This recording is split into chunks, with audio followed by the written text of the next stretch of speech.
Assalamualaikum warahmatullahi wabarakatuh. Perkenalkan, nama saya Darmayanti dengan NIM 2412206442 kelas C, Program Studi Sistem Informasi. Nah, di video kali ini saya akan menjelaskan tentang alat dan teknik pengembangan sistem.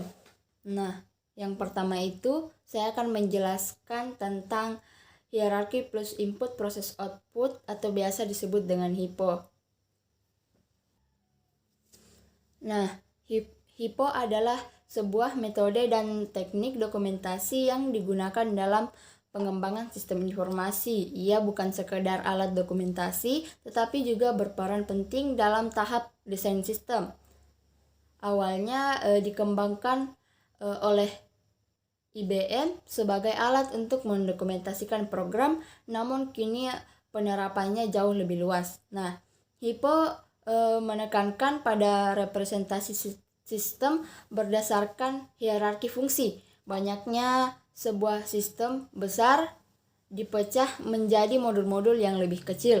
Setiap modul mewakili sebuah fungsi spesifik. Nah, HIPO kemudian menggambarkan bagaimana modul-modul ini saling berinteraksi, menerima input, melakukan proses, dan menghasilkan output.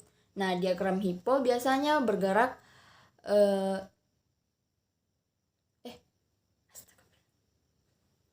diagram HIPO biasanya berbentuk pohon, menunjukkan hierarki fungsi dari level atas hingga detail implementasi.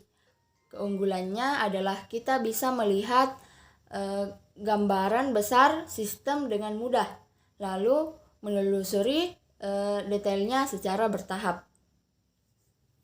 Nah, tujuan utama penggunaan HIPO itu adalah yang pertama meningkatkan pemahaman sistem. Dengan representasi hierarkis, HIPO memudahkan pemahaman fungsi dan alur sistem, baik bagi pengembang maupun pengguna. Struktur yang jelas mengurangi ambiguitas dan mempercepat proses analisis. Kemudian tujuan yang kedua yaitu memfokuskan pada fungsi bukan kode. HIPO menekankan pada apa yang dilakukan suatu fungsi, bukan bagaimana ia diimplementasikan dalam kode. Ini penting karena memungkinkan desain sistem yang lebih modular dan mudah dipelihara. Perubahan pada implementasi kode tidak selalu memerlukan perubahan pada dokumen HIPO. Nah, kemudian tujuan yang ketiga yaitu menjelaskan input dan output dengan jelas. Untuk setiap fungsi, diagram HIPO menjelaskan input yang dibutuhkan dan output yang dihasilkan. Ini memastikan konsistensi dan mengurangi kesalahan interpretasi. Kemudian tujuan yang keempat yaitu memenuhi kebutuhan pengguna.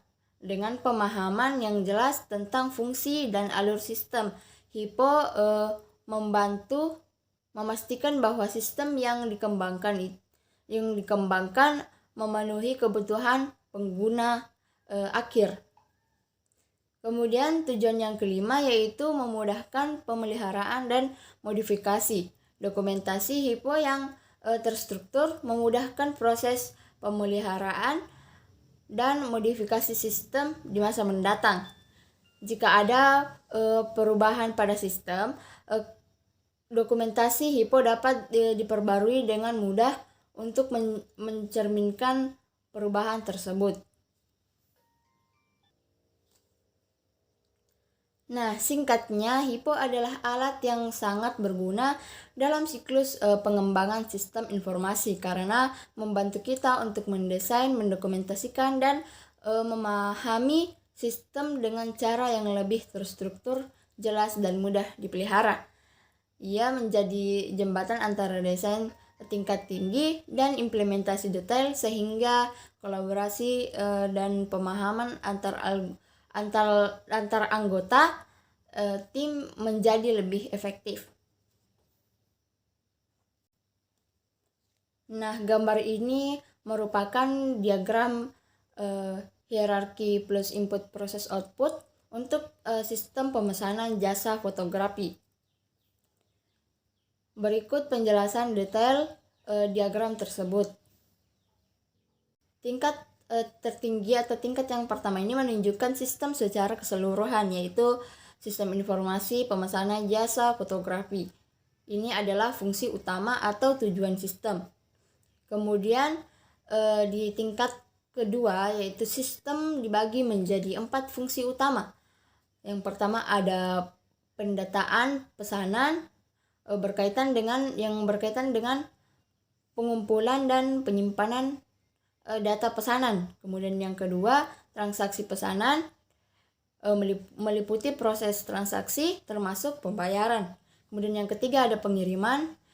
Proses pengiriman hasil ini adalah proses pengiriman hasil foto kepada pelanggan. Kemudian ada laporan, yaitu untuk menghasilkan berbagai laporan yang dibutuhkan seperti laporan keuangan atau laporan pemesanan. Nah, di tingkat yang ketiga ini yaitu merupakan detail dari tingkat yang kedua. Nah, setiap fungsi di tingkat kedua tadi diuraikan lebih lanjut. Nah, yang pertama pendataan pesanan terbagi menjadi 2, yaitu entry data dan cetak data pemesanan. Nah, entry data ini merupakan input data pemesanan. Kemudian cetak data pemesanan ini merupakan verifikasi data pemesanan yang telah di-input. Kemudian transaksi pemesanan itu terdiri dari pembayaran, di mana pembayaran ini merupakan proses pembayaran jasa fotografi. Kemudian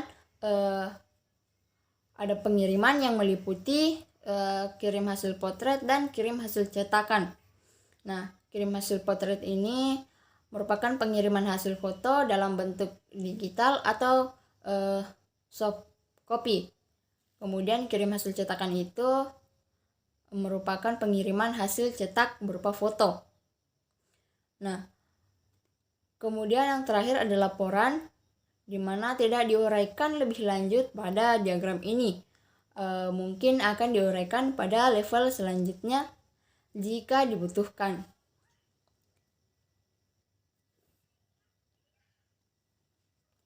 Nah, kesimpulannya diagram HIPPO ini memberikan gambaran yang jelas dan terstruktur mengenai alur proses dalam sistem pemesanan jasa fotografi. Dengan menggunakan diagram ini, pengembang sistem dapat dengan mudah memahami dan mengembangkan sistem secara terorganisir. Setiap fungsi diuraikan secara bertahap, dimulai dari fungsi utama hingga detail prosesnya. Ini memudahkan dalam pemahaman implementasi dan pemeliharaan sistem. Oke, mungkin itu saja yang bisa saya sampaikan pada pengembangan sistem grafik HIPPO ini. Kurang lebihnya mohon dimaafkan. Saya akhiri dengan ucapan Assalamualaikum warahmatullahi wabarakatuh.